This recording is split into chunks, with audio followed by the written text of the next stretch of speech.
Welcome, everybody. It's Professor of Archaeology Howard Williams and Dr. Irina-Maria here for another discussion of all things to do with mounds and memory. But so much of our discussions of mounds and memory are often to do with the gods in the Viking world. You know, how do we connect death and burial to different deities? And so we're taking a bit of a side quest, and an important one, because Irina's research is looking at Thor, and so we're going to be this will come back and this will help us on our ongoing journey as we explore the Viking and medieval worlds of death and memory. But we're going to be all about thunder, lightning, and Thor. And so, Irina, what brings us to this topic today? What brings us to this topic today is my ongoing research about representations of so-called Thor's temples in Icelandic sagas. So I thought about doing an overview about the god Thor in general before I come to this topic, because what I'm doing is not really about the god Thor, but actually about some perceptions and representations of much later Icelandic literature. But yeah, I'm going to try to do an overview about what we do know about Thor, looking at a couple of sources which are literary but also iconographic, toponymic, and so on. Maybe a general remark on Thor would be that Odin, who seems to be rather this aristocratic god, so rather associated with the elites, and we do have evidence for him ever since the 5th century at least.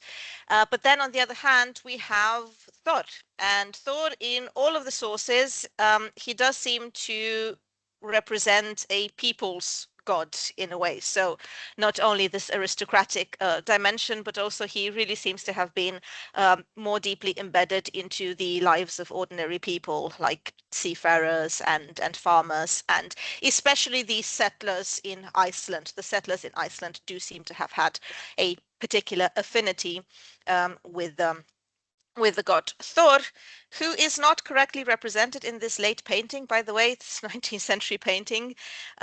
We should probably use other imagery, but yeah, this is Per Morten Winge's painting, so romantic, very romantic overused, one. if I may not criticize you, but the general, you can't really escape it. Yeah. So I'm glad you got it out the way. Sorry, I'm not being mean, but come on.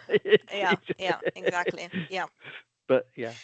Yeah, so if we look at the Poetic Edda, so this collection of texts with the mythological lays and the heroic lays that were composed in the 1200s, we are going to see Thor in this quintessential role as the defender of the cosmic order, because he is always involved in some kind of fight, usually against giants, and his main purpose is to protect the world of men, which might have some historical roots in the sense of him really being popular among all kinds of categories of people. So yeah, we have different myths related to him that I'm going to talk about in a bit. He's also the son of Odin. He's the eldest son of Odin, and also the personified earth, Jord, also called Fjorgyn. And he is not only associated with farmers, seafarers, and all kinds of social categories, but he also seems to have some legal attributes, or at least according to some of these myths. Also very interesting is the fact that his children seem to represent in a metaphorical way some of his attributes. So Magni means might, and then we have Modi, meaning strong or angry, and his daughter is Thruder, meaning power. So this might have been actually deliberate. And his children actually survive Ragnarok as well. So yeah, we might read into that, not the survival of the cult or anything related to that, but at least the survival of some of his attributes, or what people thought to be important at the time. He's also associated mainly with physical power, and his physical power is dependent on a couple of objects. For example, first of all, Mjöllnir, of course, his hammer, the greatest of all treasures, was forged by the dwarves during a contest, but also Meginjardar, the Girdle of Might, and also his iron gauntlets, the Jorn Glovar. So all of these, they seem to be very necessary to him to enhance his powers. He's also associated with two goats, Pan-Grisnir, the tooth gnasher, and Pan-Gnjoster, the tooth grinder. And these two goats can be used for food, but they're also resurrected all the time. So yeah, they're like a metaphor for ever renewed food. We can extend it to a metaphor for prosperity and even fertility. I don't want to prejudge what you're going to discuss, but is it fair to say that we have rare or no? I'm aware of one from the Isle of Man that has been speculated may represent Thor and his girdle, but we don't really have. It's everyone's obsessed with the hammer of Mjöllnir. We don't really have goats, girdle, gloves, as Not really, iconographic, no. well circulated, confident representations. No, this is Yeah. the perception of medieval Icelandic literature. So the authors, yeah, they might have been acquainted with some of these elements, but otherwise some of these elements might have been invented, might have been made up, or both of them. So it's like a composite of sources. But yeah, if you look at iconography, you're usually going to find the hammer, and you're also going to find what I'm about to show you, which is the myth of Thor and Jormungand, which seems to have been, yeah, this is actually the most popular myth related to Thor, and there is plenty of iconographic evidence about Thor's fishing expedition on 9th and 10th century runestones. So these sources, they really attest to it as being some kind of, if not sacred narrative, at least that the myth was circulating even before the poetic Edda. Yeah, so the myth is situated in a couple of literary contexts. We have, for example, the poem Hymiskvida, where this myth of Thor fishing for Jormungandr is enfolded within a larger acquisition myth, because the general framework is that the gods are attending a banquet and they need a massive brewing cauldron, which is possessed by the giant Hymir. So that is why Thor is undertaking this mission to retrieve this cauldron, and during this mission he also goes fishing with the giant Hymir. So Thor, the idea is that he travels to this peripheral realm of the giants. This is also kind of like a recurring narrative. The fact that he is going to these like very faraway lands, to these remote lands, and he's trying to solve something that is necessary for the further progression of these myths, and to help mankind and to help the world of the gods and so on. That's very important, is it? Because I confess, I've never really thought of Thor in relation to traveling, seafaring. Yeah, of course, that's exactly what a lot of the stories are about. It's about going to wild places, going to dangerous places, whether it's fishing, I mean, that's a story that relates to people who, living on coastlines and rivers and lakes. Absolutely. Who have to fish, yep. But it's also thinking of something exceptional journey to the very outer limits where you could actually fish for something so dangerous as the Jormungandr itself. So yeah, I mean, I don't know why I struggle to see it that way, but that's something that I need to be reminded of. Yeah, he usually does. He travels to the so-called Utgarður, which again I think is a significant term to use for these kinds of realms. So Utgarður, it means the enclosure which is beyond. So it's the world that is unfamiliar to people. So yeah, he travels to these dangerous lands, often described as traveling somewhere to the east. So again, perhaps associated with like these exotic realms where he has to perform something of great importance. So yeah, in Hymiskvida, for example, he's called the protector of humans, the serpent soul slayer. He's very brave, of course, doer of great deeds. And in Hymiskvida, he fishes for the serpent, but he doesn't really manage to destroy it, because this giant Hymir, he protests, and he's actually very terrified of this possibility of Thor fishing for Jormungandr. And this has been interpreted in different ways. So one way to interpret it would be, for example, that Jormungandr, despite the fact that he's a monster, he's also the one holding the world together. So it's kind of like a contradictory image of Thor here. So on the one hand, you have him as the one who preserves the world order, but then you have this myth that suggests that he might be, in a way, unwillingly involved in kind of destroying this world order. So that's also very Isn't that interesting. like the stories of when he goes, God Loki fools him? It's almost like Thor is stretching the very fabric of time and death and all these the oceans and he's whether is that part of the comedy that he's supposed to be a bit of an accidental destroyer of worlds? If you just with one slight change of action he could actually destroy everything, and because he's so strong, and it's almost like a joke that he's sort of so feckless almost. And in other sources he's actually presented in very comical manners. There is a poem called Horbarsjod where he has this verbal duel with Odin, and Odin keeps mocking him because all he can do is smash something with his hammer, and he doesn't have Odin's capacities. He's not knowledgeable, he's not a great sorcerer.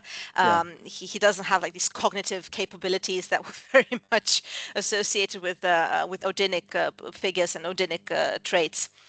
But interestingly, actually, there seem to have been multiple versions about this myth, because we also have sources which are closer to the Viking Age describing the fishing expedition.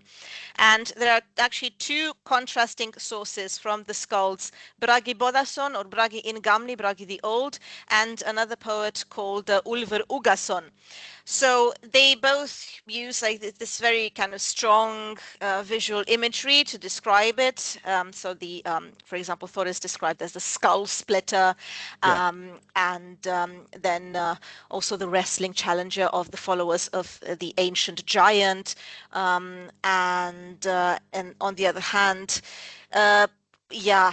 the most powerful killer of the mountain Gauter. So again, associated with this image of smashing giants. But Ulfr Ugason actually says that he did manage to kill the serpent. So there's a contrasting image here between, on the one hand, Bragi Bodason and Himiskvida, and on the other hand, Ulfr Ugason, who says that he did manage to perform this quest. So this alludes to the fact that we might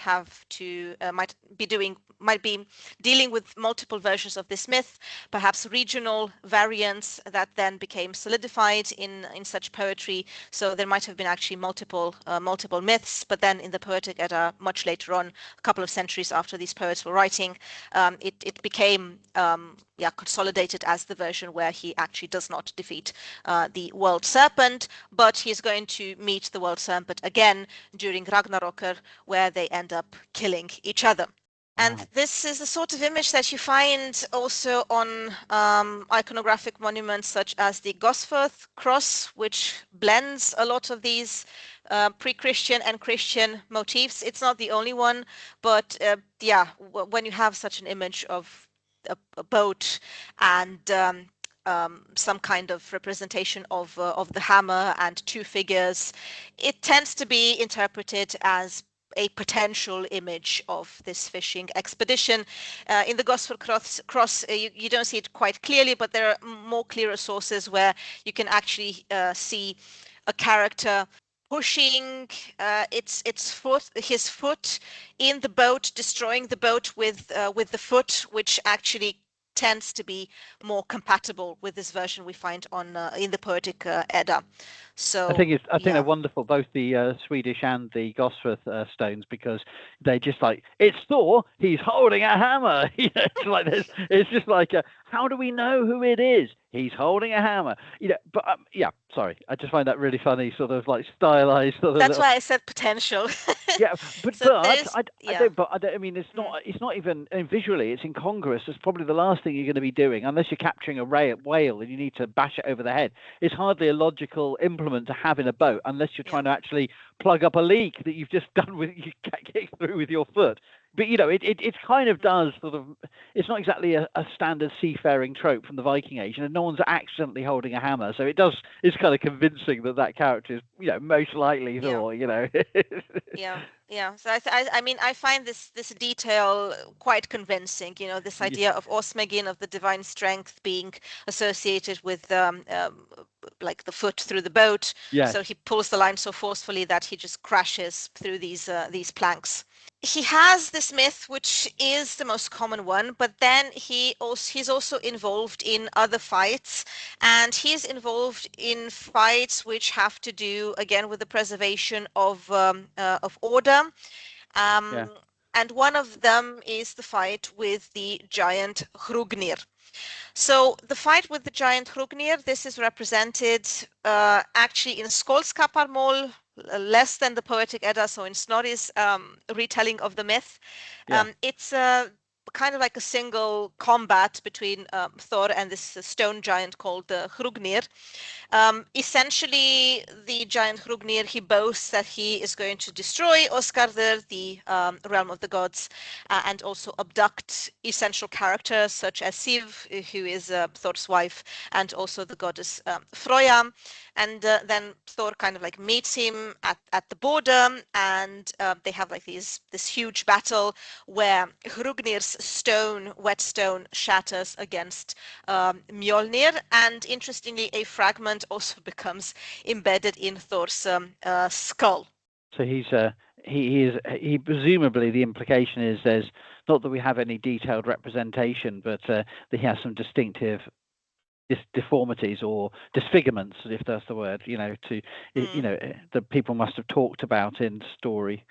Yeah, it's very much associated with this heroic dimension he has. The myth goes further to say that he requested the aid of a sorceress called Grua. He also manages to kind of save her husband, if I remember correctly, and during that journey, two of her husband's fingers actually get frozen, and then he throws them into the skies and they become stars or something like that. It's kind of like a complex myth with potentially the sort of cosmological associations and so on.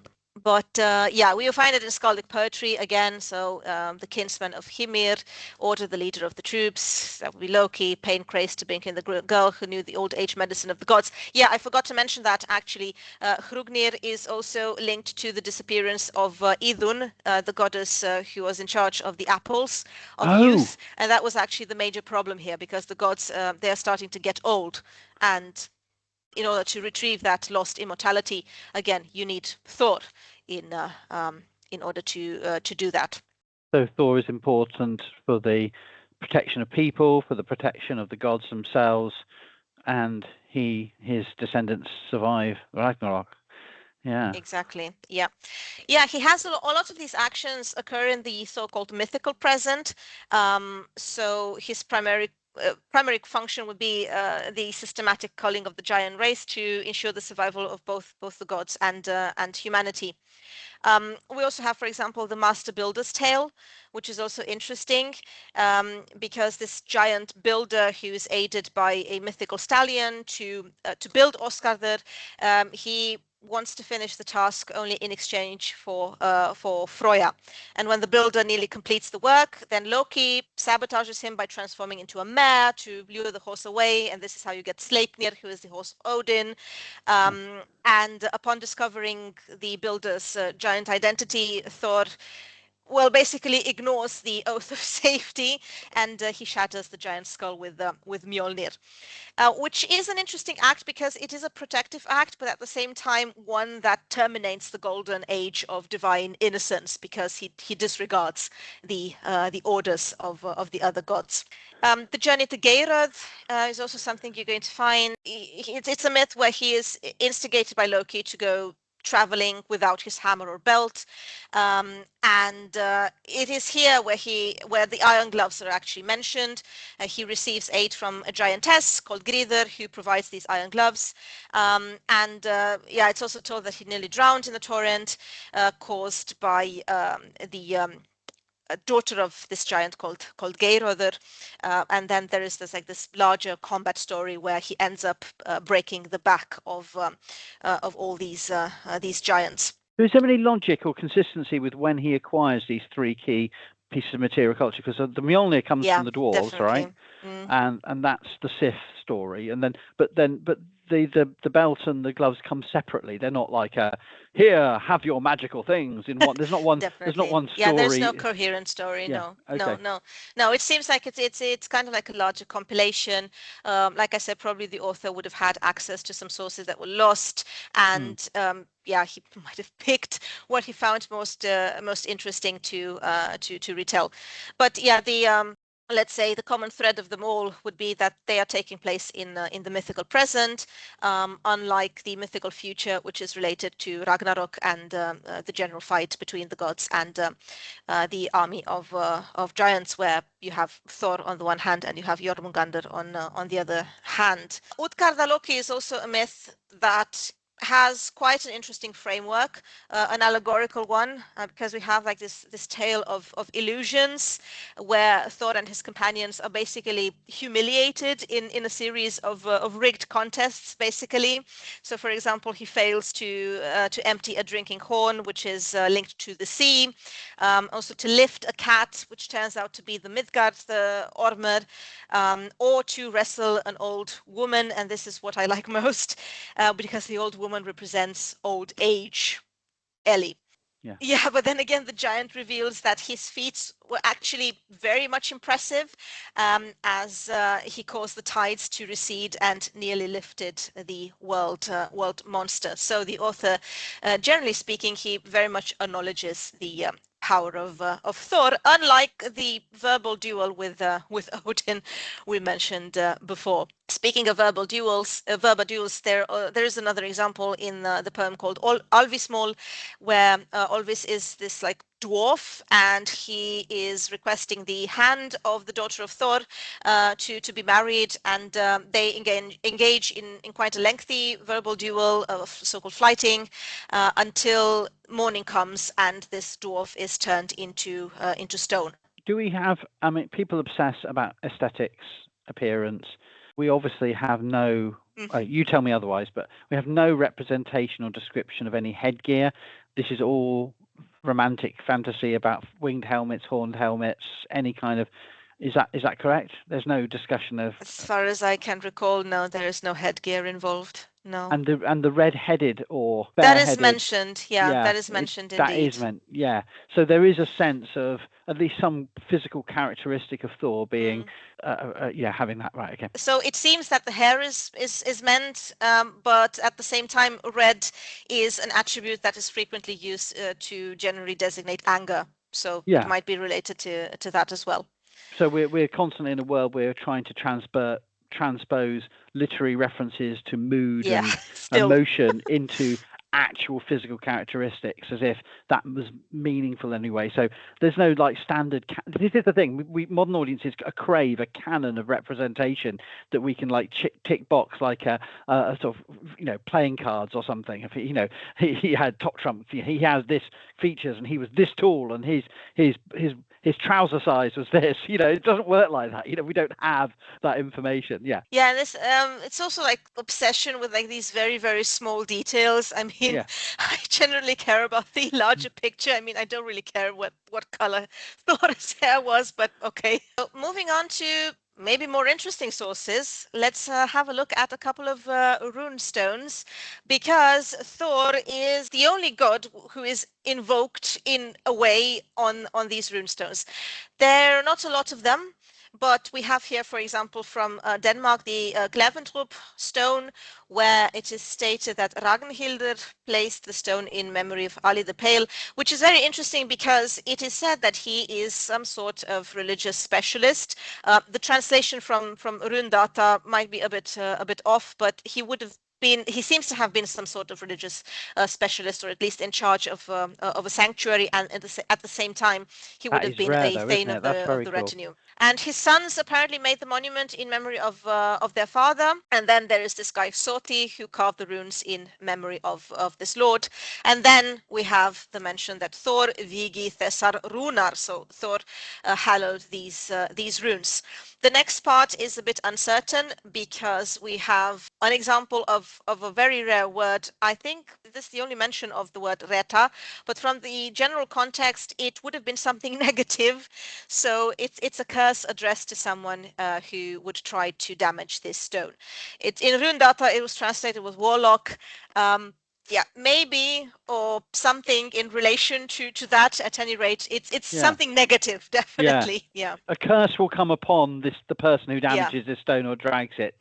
Yeah, so in other words, you're in trouble. Something miserable is going to happen. Wow. Okay, so here we have a role of Thor, which we don't really encounter in the literary sources, in his role of hallowing monuments or places, or some kind of special sanctuaries of the sort, perhaps also linked to some attributes regarding the maintenance of prosperity. And for context, can I just say, the having a dedication of the person who inscribed the runes is not ubiquitous, but it's not uncommon to have that. And then to have Thor, that's not just some random person. So by saying that, it's clearly not just another way of saying, and a relative of mine who happens to be called Thor carved or dedicated the runes. It's clearly something else, isn't it? I just wanted to sort of say that in case people are, Yeah, and in the literary sources, we also sometimes encounter this term, which is vigi, in the Book of Settlements, for example, in association with hallowing,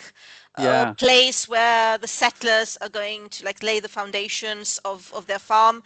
So yeah, I think that's very relevant, and you have it also here in Sønder Kirkeby stone, the island of Falster, again in Denmark. This is simpler than the one before, but again you have this example of a formula, Thor Vigi Runar. So does it suggest? I mean, we don't know, do we? But I mean, the idea of blessing, or it's more than this message is brought to you by Thor. It's not like a sort of commercial. It suggests some kind of act, some kind of sacrifice, some kind of ritual. Yeah. So there's kind of some kind of, whether it's killing of an animal or the spreading of some kind of offering on or near the stone. There's some indication of a ritual, but we don't know what it is, I guess. And then these two rune stones, they're quite simple in terms of what they say, but we do have representations of the hammer on them. And in the case of the Lerborg stone, these are both from Denmark again. In the case of the Lerborg stone, you can see the hammer here up, which is quite similar to the amuletic pendants we have from the record of sorry, Thor. I was looking somewhere else. Yes, it is very clear, isn't it? Yeah, it's here.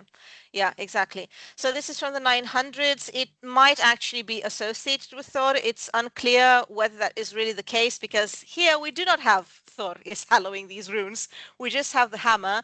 Maybe it was a replacement for this sort of formula, or maybe it means something else entirely. But I tend to believe that it is indeed associated with some kind of ritualistic function linked to Thor, which cannot really be said about the Henning stone, because this is from the 1200s, 1100s, 1200s. So it's much later.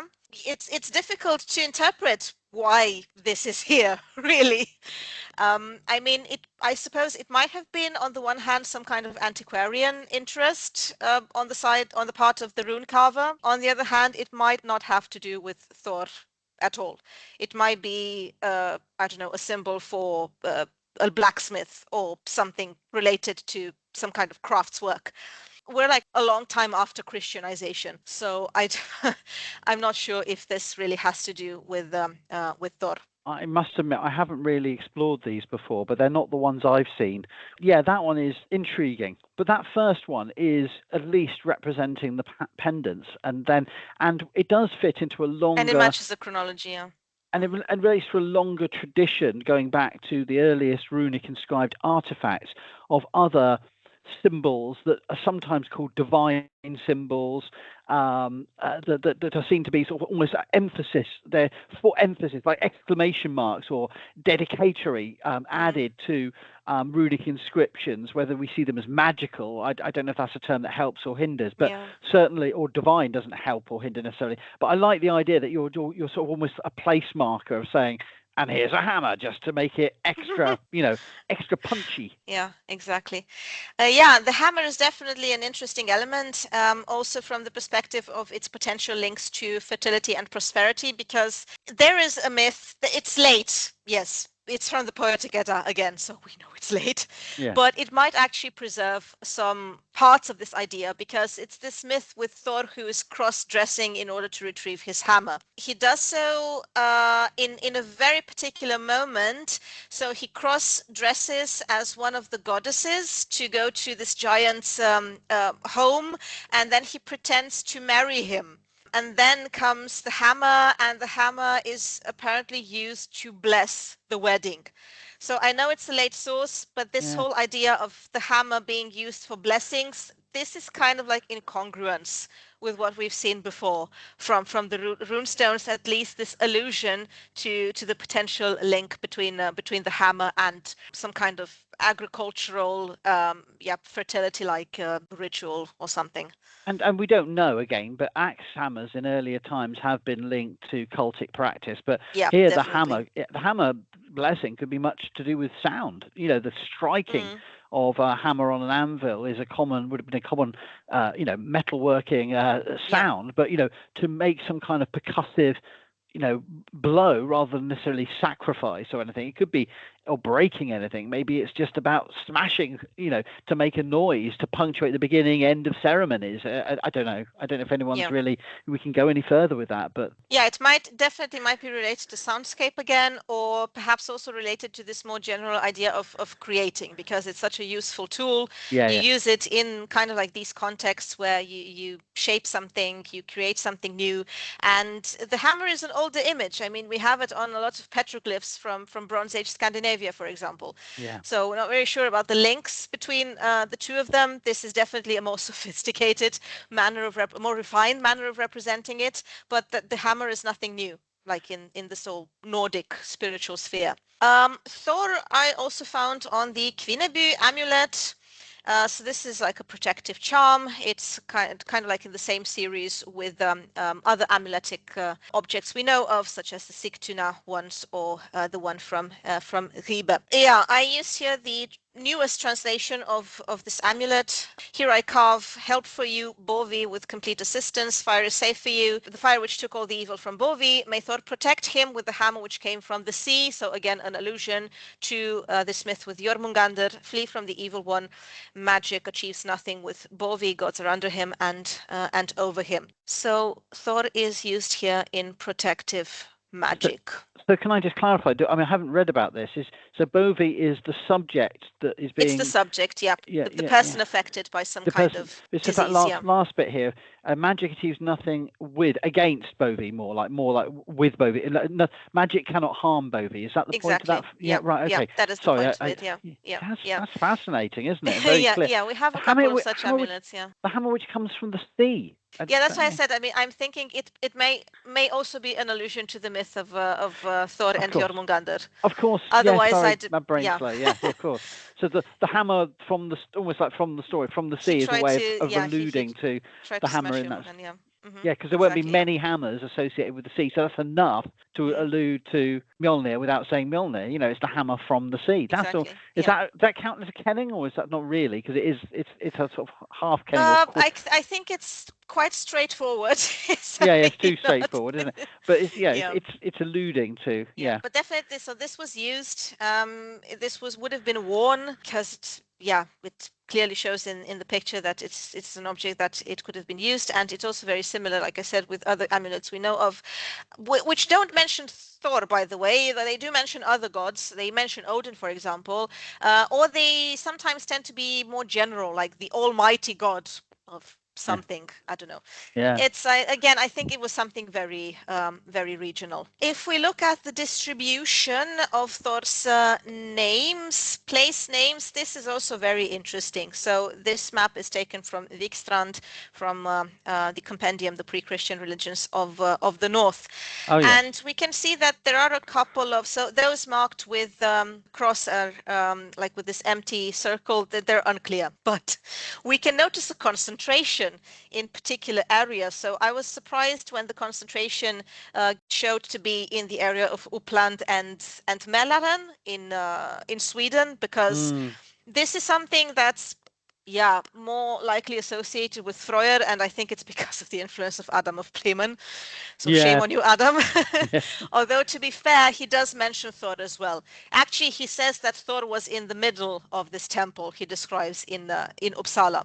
We have associations between Thor and different places, like Åker, which is like a field, or Lunda, a grove, V, which is sort of like a general cultic place, a bridge like Bro, Ness, which is a peninsula, Myra, which is a marsh.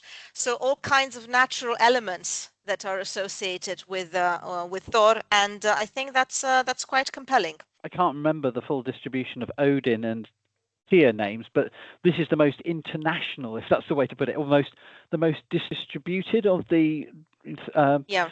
theophoric place names. It seems Mm. to be, but even then you could say, well, it's no surprise there are none that far north. There's a few, but because the popular, that is basically the Viking world at its core is southern central Scandinavia. But even there, the fact there aren't many in Jutland is interesting. They're possible ones, but I find that quite interesting. And I must admit, I am surprised to see that there isn't such a Western emphasis, because people have made a lot about the popularity of Thor being a bias of Icelandic sources. But that is really challenging that and Yep, showing. definitely. Yeah. So we do have these two concentrations. I'm sorry I don't have Iceland here.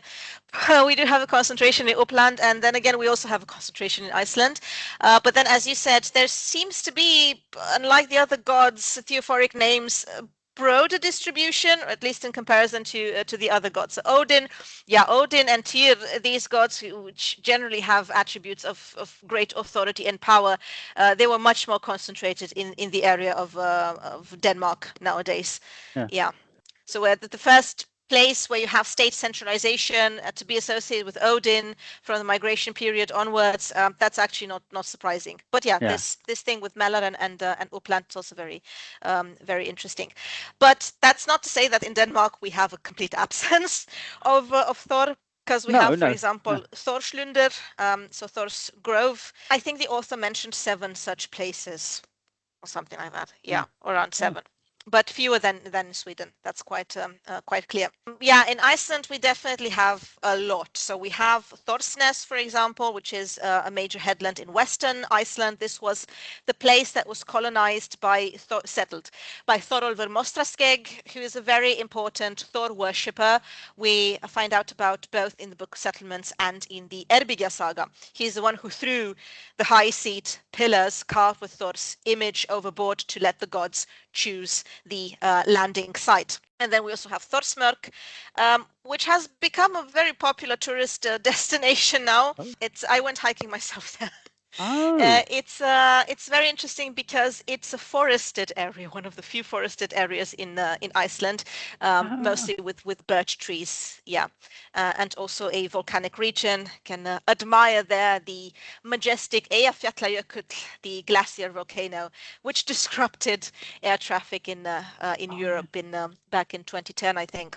But in terms Yeah. of personal names, I mean, we obviously the sagas are heavily Oh give yeah. us a Yeah. bias, but Thor's we can't compare it directly with anywhere else in the Scandinavian world, because the vernacular literature is exclusively Icelandic. But Yep. Thor dominates, doesn't it? No one's calling themselves Odin or Ullr or Tyr or No, no, no, Freya. no, no. It's not, well, it's a very Thor something is a, yeah.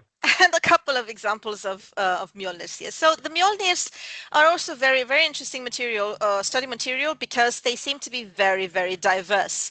So we have like the simpler forms, such as this one found in Kaupang, up to the very refined ones with all kinds of techniques like filigree, like Yes. the one in Bredsetra, or certain artworks such as spiral patterns like this one in Skåne. Sometimes also with runes, although that's something quite rare. In Kubilev, I found one. It just states this is a hammer. This is a hammer, yeah. Yeah, so nothing special, but we do have runes on it. So for the carver himself might have meant something, something of importance. And they come in all kinds of shapes and sizes, as you can see. Sorry, can I say something about these? Is that Please. what I find really interesting is that some of them, you could say that some of them have been described as potentially anchor pendants, but most of them are seen as sort of hammer pendants. And when you have hammers, you say Thor. And yeah, I mean, the fascinating variability just is really intriguing, but also whether the shape is intended to imply, and this is a question, not an assertion, Yeah. is the shape intended to imply the famed short, abbreviated, because the idea is the dwarves are interrupted in the Exactly. manufacture Yep. by Yeah. Loki. And so, Mm. my question is, you take the Kalpang Nordra one out of the equation. Most of those would not be, they're symbolic. You say, oh, Howard, they're symbolic. They're supposed to be Mm. artworks. Okay, but still, the artwork embodies that shortness of a handle that would not match anything you'd find in a shipwright or a smithy's toolkit. Even though the actual representations we've shown of Thor's hammer show a normal-sized hammer, the pendants sort of take it into this abstracted style. Now, I don't, and I'm not trying to make something of that. I'm just saying that there is whether intended or not, that fits the story, doesn't it? The Mjöllnir is not just a hammer; it's something extra special. But Yeah. short-handled, it's not perfect; it's imperfect. Imagine how scary and badass it would be if it had been made to its top spec requirement by the dwarves, But anyway, I just find that fascinating. Yeah. Yeah, I was myself surprised by this whole diversity because, as you said, I was also very influenced by this myth, and I would have expected all of them to like be sort of like shorter. But then I found a couple of examples like the one in Kaupang, Yeah, yeah. and then I thought, yeah, there was definitely some regional diversity regarding them as well. And also, so a lot of them, they are from the 9th, 10th century. They have to do with the process of Christianization as well. In many regions, we do tend to have like the sort of reaction, pre-Christian reaction to the spread of Christianity. Also very interesting is the fact that many of them are found in women's graves, actually, but some of them are really old. So dated back to the 700s, for example. Yeah. So yeah, at least we do have some sort of evidence of the cult of Thor from that period as well. But yes, definitely there is this very big development going on in the 9th century. And that's a really important way of framing it that you did, because I think it's important to not soundbite it down to either it was a deep time unchanging cultic symbol, or it's just a reaction to Christianity. It's clearly evolving, clearly becoming more popular, but there are early examples, and certainly some of the English examples, are really looking late 9th century. They're great heathen army, they're the great Viking great army. Then Right. they're not sort of late. They have to be understood in relation to that late 9th century world. So, and certainly the one from the grave at Repton, So yeah, they're not as elaborate as these. So it's about because I think people do soundbite down that Yep. interpretation. It's either timeless symbol of Thor, or oh, it's just a reaction to Christianity, and neither captures what the evidence is telling us. Yeah, I think the best example for this sort of mix and Ah, yeah. hybridization would be the soapstone molds with hammer and cross. So yeah, this shows that they were quite versatile in their representation of religion. And there is one example from the Book of Settlements, which I think speaks volumes for that kind of mentality, which is Helgi the Lean, who says something in the line of, yeah, sure, when I'm on land, I am going to pray to Jesus, but when I'm going by boat, I will definitely be praying to Thor to protect me from storms. So yeah, I don't think they had a lot of trouble in adopting one more god into their pantheon, which is why we find several of these soapstone molds could be used in multiple ways. So yeah, that's one thing. And the second thing is that these hammers can also be found on chains, for example, on rings. So they're not only like separate. You can also find them like in these multiple ways arranged on rings. Sometimes they're very undecorated, as you said. Many of the hammers do not share that kind of refined filigree that we have from Brett, etc. Yeah. Many of them are actually quite simple, and they can also come in different materials. So yeah, you can have silver, you can have amber, but then you can also have other materials. This one from Foss This one again is very telling because here you have a difficult one to interpret. So again, I think it's a form of hybridization. It could be a so-called hammer cross with an animal head. You have the wolf, and then you also have there clearly a cross. But then again, it is worn with the arms of the cross downward, and yeah, it very much looks like a hammer as well. So it might have been intentional. Yeah, so and we're finding these across the Viking world. It should be said the distribution, as I mentioned, England, but we're finding them in Ukraine, Russia. We're finding, but Scandinavia, Iceland, the whole thing. And gender-wise, we do have them associated with masculine, burial context, but a lot of them could be potentially worn by women too. We have them from Grace and Birka with women, don't we? And other, So they're not gender specific. No, they're really not. No, I mean, if you look at the amount of Thor's hammers, I think most of them are actually in women's graves. Yeah. Speaking of Thor's cross-dressing, here we go. And speaking of representations, we have here a statue from it was found close to Akureyri in Iceland, the Eyrans statue. It has been quite often attributed to Thor, the representation. Like, this is Thor because there's a hammer and so on.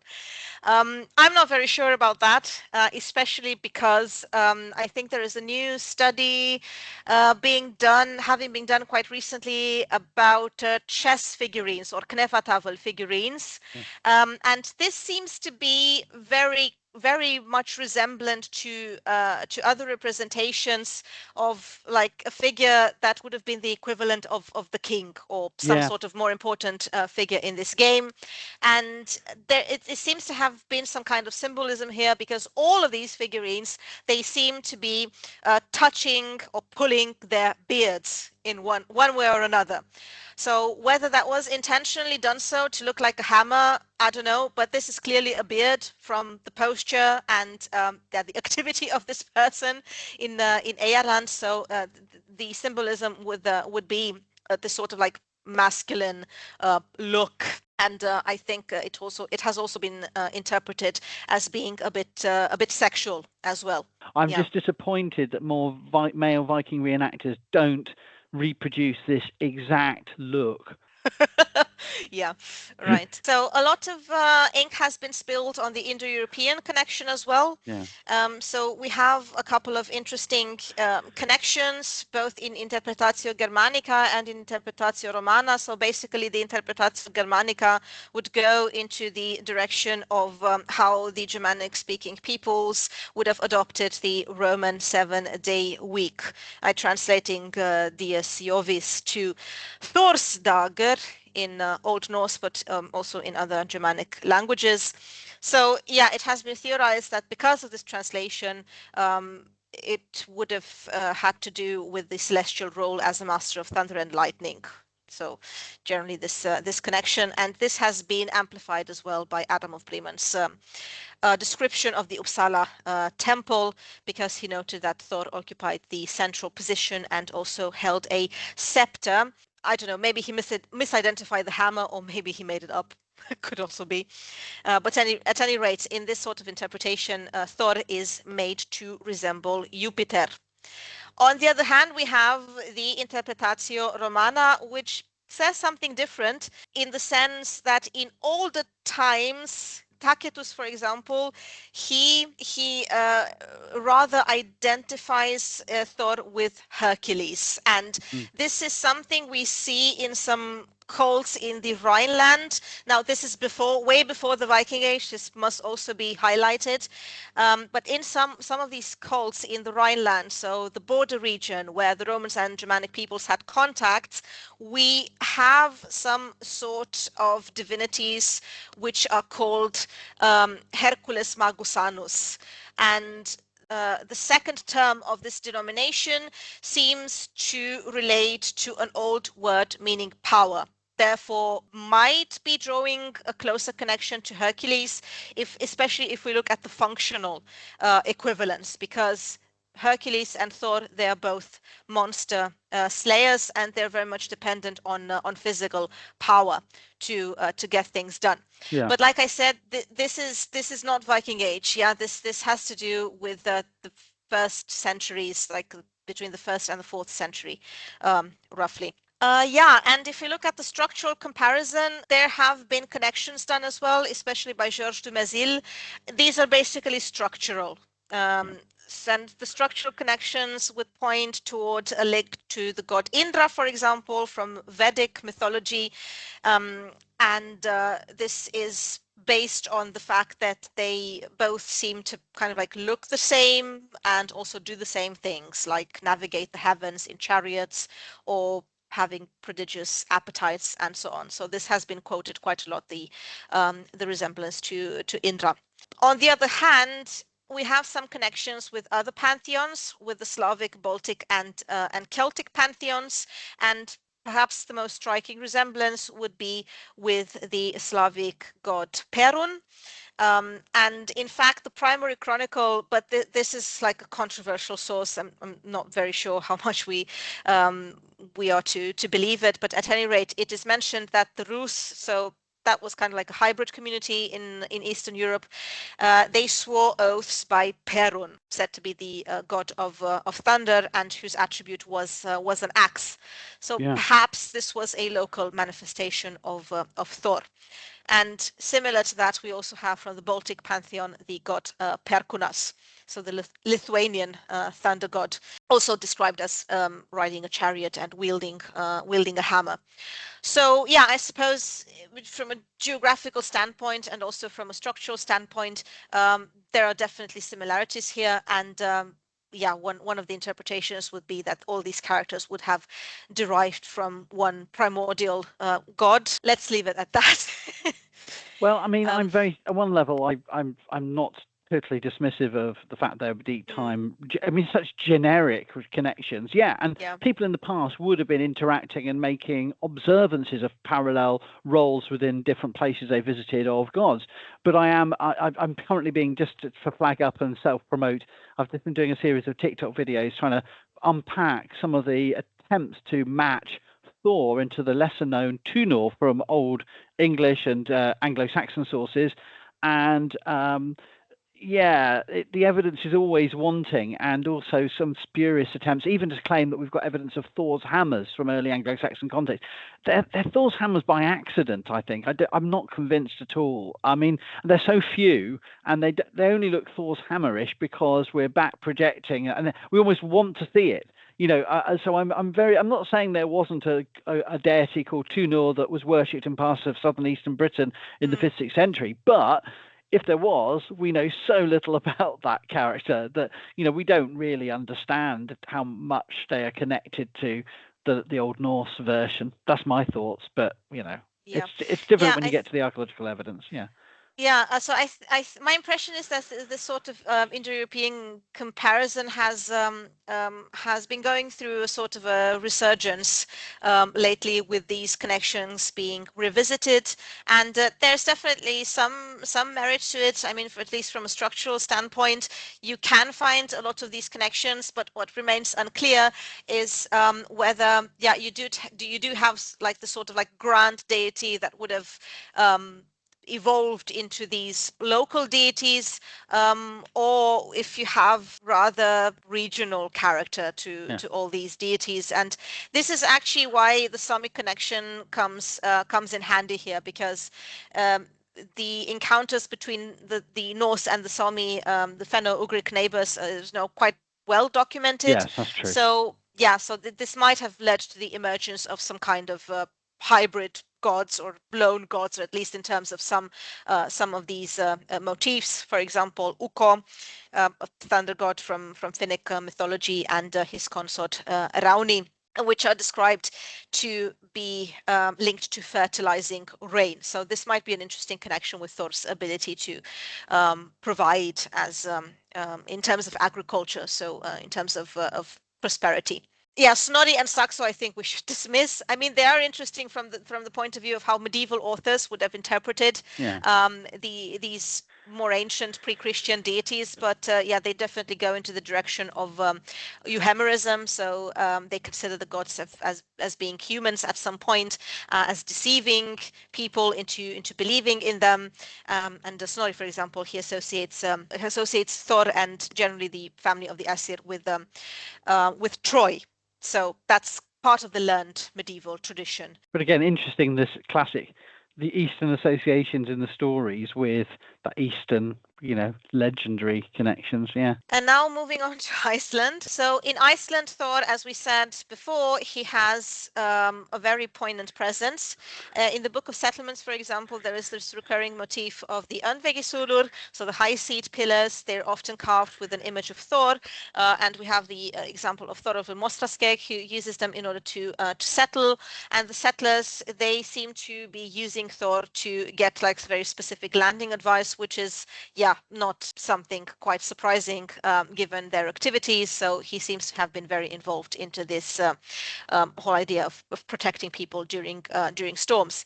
But also interestingly, he is also associated with the idea of sanctifying land and law. And he's also maybe linked to a broader metaphor I've encountered on multiple occasions, which is Hin Almoti Os, the Almighty God, which is mentioned in relation to the legal code they adopted from parts of Norway, the code of Ulfjotl. So in this case, I think the Almighty God is Thor and not Odin or someone else. Also, the term to hallow, Vigya, is quite often used in the Book of Settlements, which again hints at the ritualistic dimensions of what Thor was doing. So the act of consecrating land in the name of Thor, and adding to the bulk of evidence are, of course, the numerous names with Thor prefix. It's about a quarter of the settlers are using Thor's name. Can I quickly ask a question? Is there any, I've never looked into it, is there any academic consensus or discussion about what high seat pillars actually look like and what an image of Thor could have looked like? I'm sure there's Victorian era, 19th century, is the idea of a pair of pillars that would frame the seat, or have I misunderstood that? No, that's a very interesting question. I'm sorry I haven't dug up too deeply into that. Yeah, it's from an archaeological standpoint, it's very difficult to say. But they seem to, so in the literary sources, they seem to have been involved, embedded into this idea of settlement, of consecrating, of using something, basically using something from home in order to forge something, in order to forge something new in a different land. This has parallels with some Christian examples as well, because there are a couple of settlers who take something else. They take some kind of relic, and this is something you find in the case of the settlers who have Irish background. They take either earth or a reliquary, which is offered by some bishop from Ireland, and they use them in order to land. So there is a sort of parallel here, which might contradict the idea of these pillars actually being pre-Christian practice. So again, cautionary tale here. Thank you for that. I hadn't known that, and that's really useful. We've been talking for a while now. I wanted to show you a little bit my own research done on this topic, which is on Thor's temples in Norse literature. So not the archaeology in itself, but sort of like the fictional archaeology that is developed in these sources, right? And I used two sagas, family sagas, Erbygja saga on the one hand, and then Kjalnesinga saga, and then I also used a legendary saga, so one with more flamboyant look on the whole story. In order to compare them and to draw some conclusions based on how these temples are represented. But the main idea of this research is that these stories tackling pre-Christian motifs, in that kind of story, the authors tend quite a lot to colonize the past by making it seem very mysterious and exotic, which is why they would choose such a motif. And the actuality of such temples, it tends to fade away in favor of a more imaginative archaeology. And you find these antique antiquary elements kind of like mixed up with more realistic representations, but with more recognizable details that will serve to this whole world building. It's kind of like a kaleidoscope of imagery. So it's not used to preserve specific historical monuments or anything related to concrete architecture at all. And to do that, I found a theory very useful, which is the spatial triad of Henri Lefebvre, and he articulated it in a book called La Production de l'Espace. And he basically conceived space in a three-dimensional manner. So first of all, he speaks of conceived space. That would be what urban planners are doing, social engineers, architects, scientists, like the way they conceptualized and present realms as being kind of like the result of relations of production. And then we have the perceived space, so the material production and reproduction of social life. And I also related that to another concept, which is Tim Ingold's taskscape. So basically the taskscape is like sort of like the array of activities that are performed by those who dwell in a particular environment. And then the lived space would be the fluid realm of users and inhabitants who actually experience that space through images and symbols. So this all might seem a bit abstract, but I think it will become clearer once I discuss a bit these cases, like briefly.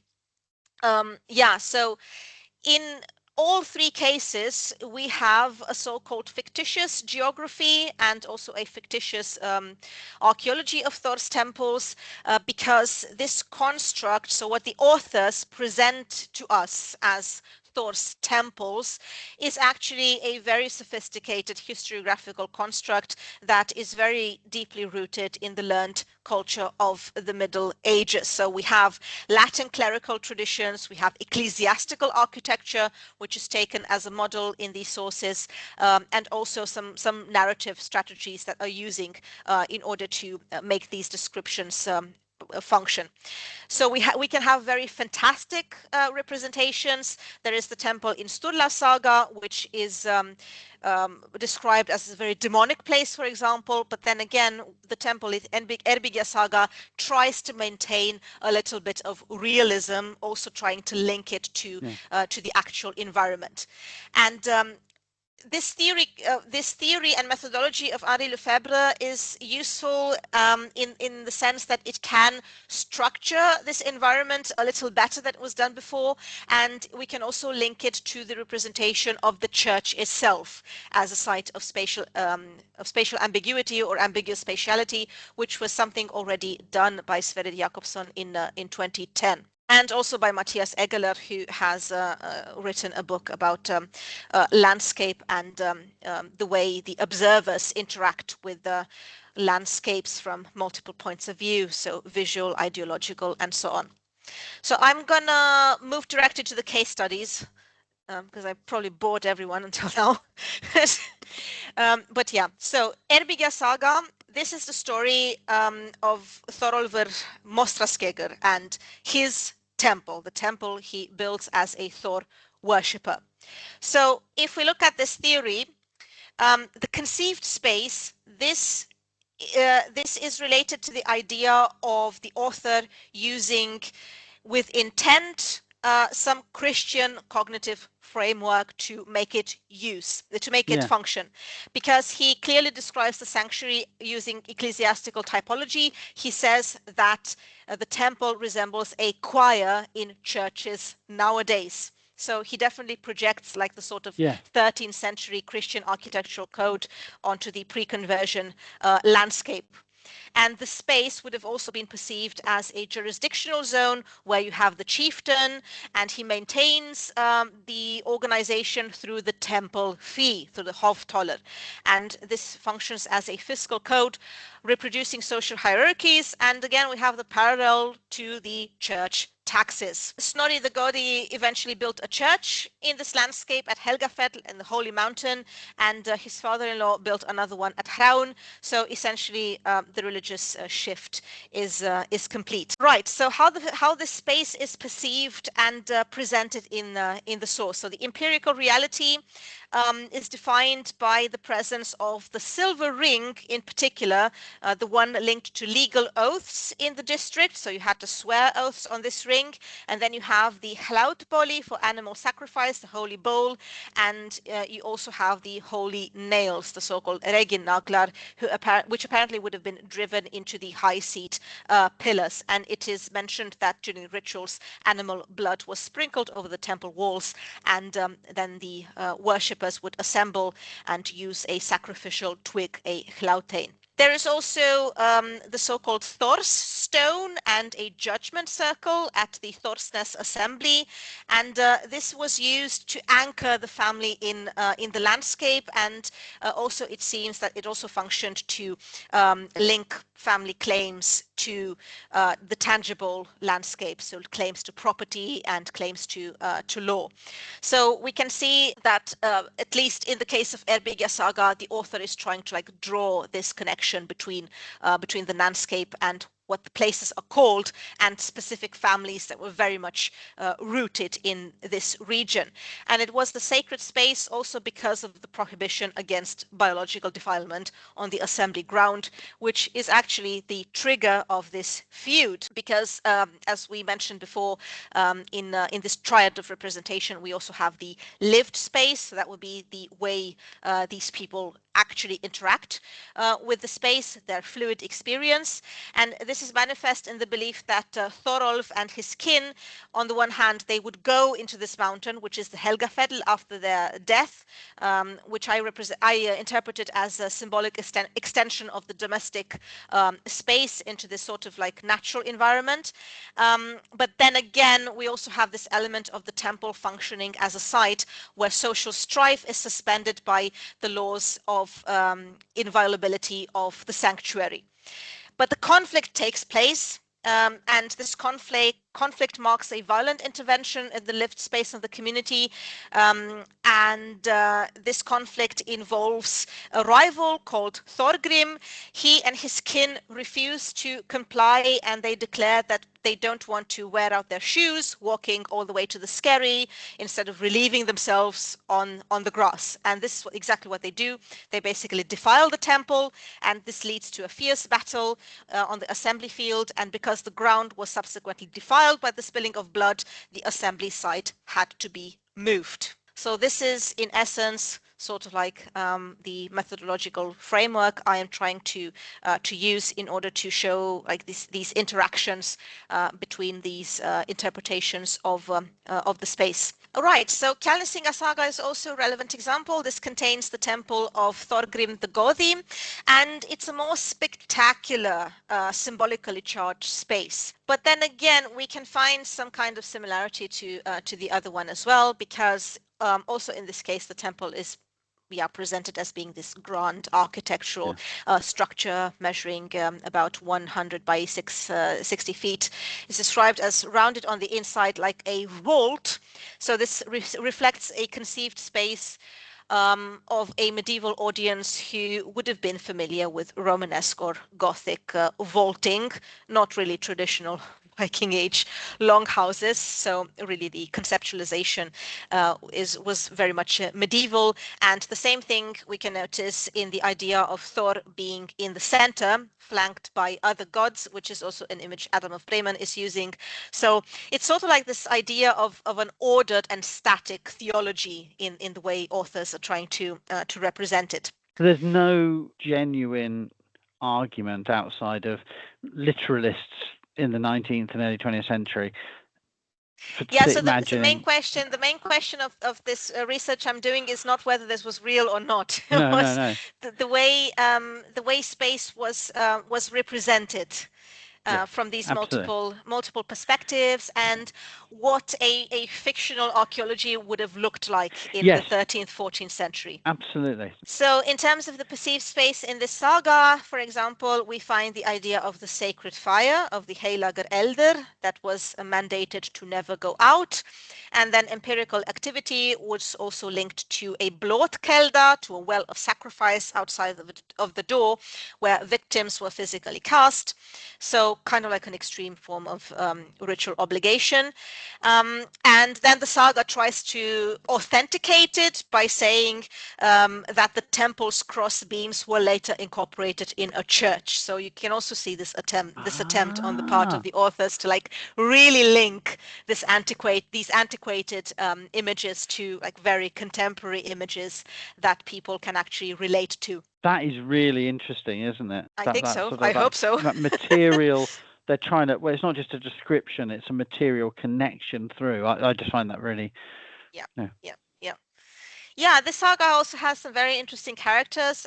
Some of these characters have Irish descent. And some of the characters also show sort of like a proto-Christian resistance to heathen practices.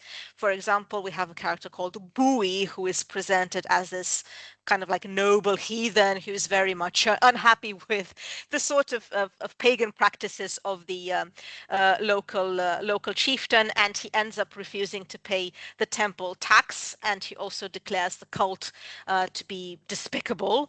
And the climax is reached when Bowie infiltrates the temple at dawn, and he discovers this chieftain who is called the Thorstein, speaking of Thor, lying face down in prayer before the idol of Thor.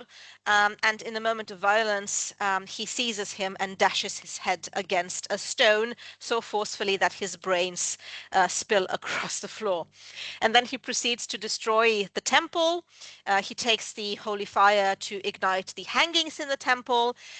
So this can be considered a sort of cremation, yeah, by a stretch, or at least in that direction. And then he locks the building and flings the keys into flames.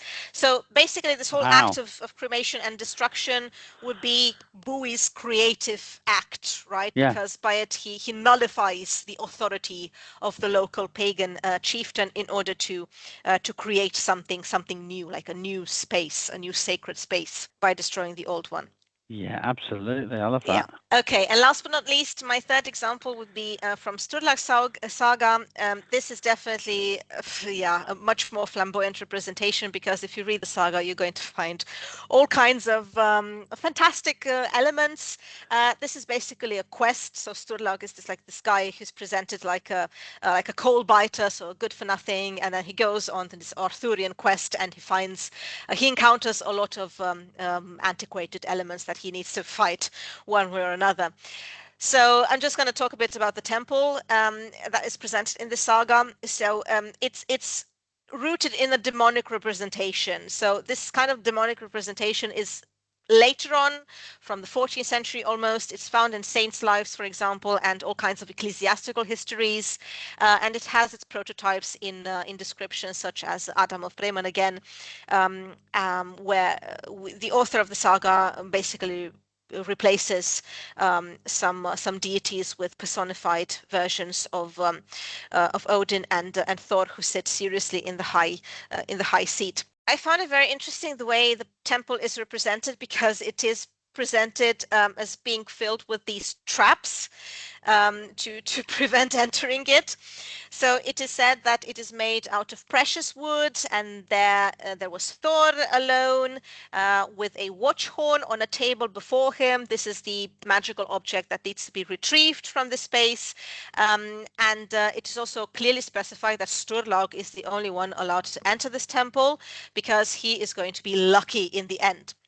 So the site is definitely very much defined by this sort of lethal mechanical and toxic defenses. It has a threshold pit full of poison, for example. It has a large beam fitted with a sword's edge. And it has all kinds of wonders, so to speak. The Yeah. mirabilia, the priestesses are also depicted as figures, blue as hell and large as giants. And it's the hero's quest, basically, which is the main point of the story. So this spatial navigation serves quite clearly a narrative purpose as well. That gendering of priestesses, is that anything paralleled in older sagas or other sagas? The idea of priestesses? Priestesses or sorceresses. Yeah, we have both male and female. I don't think there is one that really dominates. But what I find interesting here is the reference to older Eddic sources. So the author would have been familiar with older poetry depicting hell as being half blue or half black, Yeah, depending on how you absolutely. translate That's one of it. the Yeah. defining characteristics of of hell.